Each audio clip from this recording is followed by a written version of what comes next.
Well, hello again. We're going to finish up our conversation about long-term memory with some different kinds of concepts that I'd like you to think about. Um, there is some order to this, but they're not all sequential in nature. Um, you may ask yourself, well, how do we measure memory? We think about it as an exam, for example. Broadly speaking, we can measure memory by just asking people what they recall.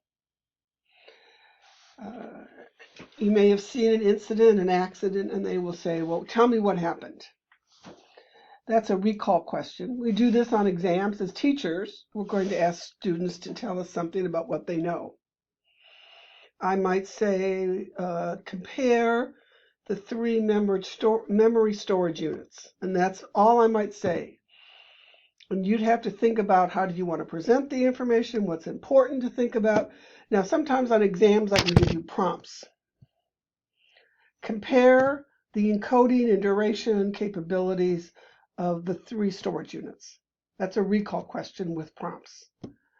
Often in education, we use recognition, and recognition is, of course, you're going to recognize this, it's a multiple choice test.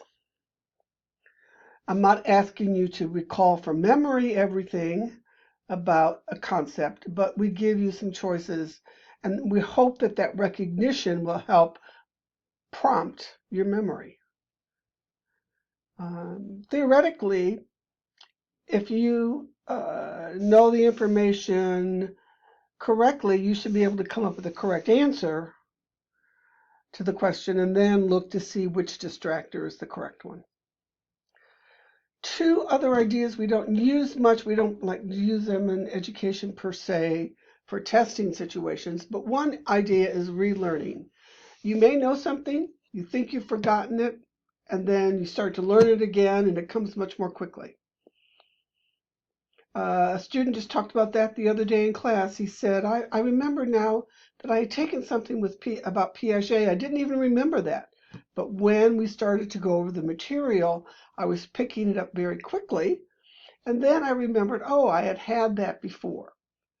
I didn't necessarily even remember the details, but as he was learning it, the relearning was very quick. And finally, an idea of reintegration. This is the notion, especially with episodic memory, that we may remember a piece of information that connects to another piece of information and so forth, and we can kind of put together a whole picture of what might have happened during some episodic memory engagement where we might not have remembered all that in the very beginning. And a question you may ask yourself sometimes, or your students may ask you, or I may ask you, why do we forget? I've said this before. The first thing is it might be an encoding failure. We may have forgotten, we may have not encoded the information to begin with. If you try to study and watch TV at the same time, it's what your mother told you. You can't do both. Or if you're trying to study and at the same time your neighbor's talking to you, it's not going to work. You're not going to get that information encoded. And if you think that you did encode that information, it could be then a failure of retrieval. I'm going to talk about this very briefly, only skim over the notions of decay and disuse. Sometimes those are presented as reasons for memory. The memory is faded away, we haven't used it, we can't get to it, and that may be true. But I know that there are some memories that even though I haven't used them in many, many years, I will recall them instantly as soon as the music starts playing. Because I know the lyrics to a lot of old songs. I listen to classical radio or classic radio, and all of a sudden there's a song on from my early days at the high school sock hops, and then I remember it. So it's not just time that's involved. There's a lot of other things that go into forgetting. Memory is cue dependent and state dependent. What does that mean? That means memory is encoded with the context. The cue dependent is memory is encoded literally with the context in which it's learned. So if I do all my learning in the classroom, I want to make sure that I do all my testing in the classroom. If I want to make sure that my learning isn't cue or context dependent, then I want to make sure that my learning occurs in multiple environments. We tend to encode things about our environment. That's why one of the mnemonic strategies is the method of loci, or the location. And people used to memorize speeches that they would give based on the location of the amphitheater where they were at, and they'd memorize parts of their speeches to different parts of the structure, of the architecture. It could be kind of like that for us, that we tend to remember things. You'll remember something better if you recall it in the classroom than if you recall it someplace else. I'm a little bit independent of a particular classroom because I've taught this in many classrooms and in many situations, and I've had conversations about this with students in my office, many different offices over the years, so that my memory for this information is not very much cue dependent, and nor is it state dependent. And this, I don't mean the state that we're living in, like the state of Ohio, but rather our own internal state. I haven't talked about this, and maybe this is a good time to talk about it, which is that memory is also encoded. It's like a tag. I like to think about Twitter, like they do hashtag something something, and it's like a tag for an idea. Well, memory is that way too, and it's that way with emotions. And so it could be that I'm happy, I'm thinking about something, and along with that memory is a happiness tag. Or along with another memory is a sadness tag.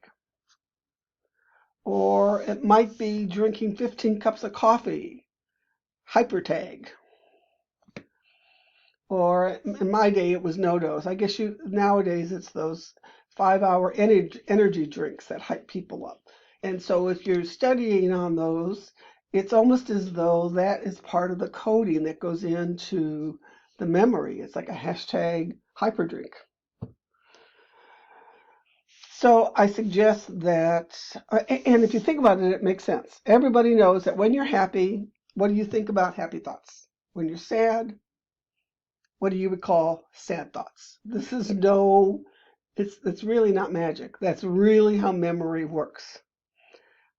So like when my husband and I may have less than happy thoughts about each other, I like to just wait a minute till the happy hashtag comes up, and then the happy thoughts are there. It's how we're put together, how memory works. And so when you're studying for an exam, you don't want to be studying in an altered state of consciousness, is what I'm trying to say. No no-dos, no sleepiness, no staying up all night, just a normal way of being. We forget also because of interference. I've talked a little bit about this in terms of short-term memory or sensory memory, but also with long-term memory. It means that it's retroactive interference is when a current memory slot, let's call it a phone number. I've got a phone number for my house, and my current phone number interacts with or takes over my memory for past phone numbers, or vice versa. When my memory for an older phone number takes the place of my current phone number. You may ask me my phone number, and I give you my phone number from where I used to live. I've been married lots of years, and one time after 20 years, somebody asked me my name, and I gave him my maiden name. Like, where did that come from? That's kind of what we mean by like a proactive interference. And finally, repression or suppression. Repression is a Freudian idea. I don't want to get into these really very much here, but it's kind of when your unconscious just won't let you remember something. It's a good thing, I think, generally. It's taking care of yourself, and it's a memory that they think your ego thinks that you're not really ready to handle yet. And suppression is a deliberate suppression of an idea. Sometimes I know I've done this where there are things I think about and I think, oh, I can't believe I did that, and I'm uncomfortable remembering it, and I might say I just don't want to think about that. That's suppression. And again, here's a diagram for proactive and retroactive interference. Learning something here interferes with a prior learning, and this prior learning interferes with a new learning. This is relevant to you as a student if you're studying topics that are similar. Maybe you're taking this course and then you're taking another course in lifespan development, and they're similar, and you're going to get ideas from one crossing over with the other. It's going to cause some interference. However, if you are also taking a math class, I suggest that you study a psychology class and a math class. You're going to have no interference. I can't think of anything in a math class that's going to interfere with your memory for something that you're learning in this class, or vice versa. And finally, 10 ways to improve your memory.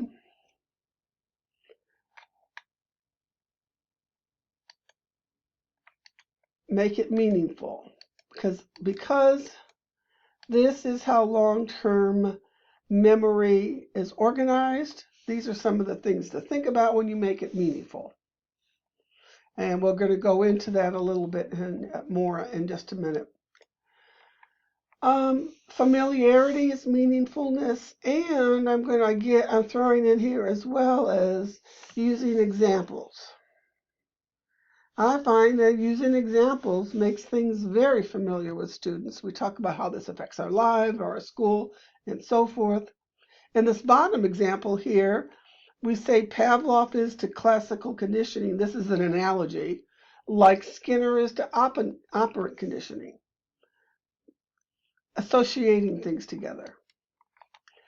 Make things organized for yourself and for your students. So, these are charts that you've seen me use here. And instead of just having this information all over the screen, I've given it to you in a meaningful way that allows you to organize how these ideas go together. I don't have a graphic here. It's really saying you need to decide how big the information is that you're going to learn, and do you need to break it up into parts because you know about the primacy effect and the recency effect and the serial position effect. Things in the middle you forget. So if you're studying chemistry or you're studying anatomy, you're going to break those lists of the bones of the body up in many different ways so you don't end up with the serial position effect. I can't say this out loud enough, which is rehearsal and recitation. Rehearsal is silent recitation in your mind, going over and over things. And recitation is out loud. There's nothing better than saying it out loud to yourself or to somebody else. I used to always study and talk to myself out loud. When you're doing the dishes, talk to yourself out loud about memory or Piaget or whatever it is we're learning. Tell somebody else. You're at home, tell your significant other, tell your child, tell your parent. This is what I'm learning about. If they're, please, would you mind listening to me? I used to take a girlfriend out, and was learning in one class I was taking in college, and I'd buy her lunch a couple times a semester, and she'd let me tell her everything I knew about this particular subject. It helped. It helped greatly. Visual imagery or dual coding. And this is in trying to